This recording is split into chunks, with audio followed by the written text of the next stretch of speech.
bone dry with sunshine and temps in the low 90s. Other areas we're getting heavy downpours. I'll show you what that means in just a minute. We'll take a look at radar too. At the airport, they're getting some showers.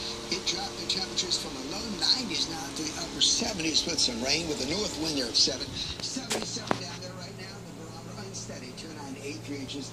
And humidity way up, of course, with the rain and the moisture there, 90% right now. The dew point's really high. We still have for a little while longer a flood warning, a flash warning for a little bit of northern York County. That system's moving away.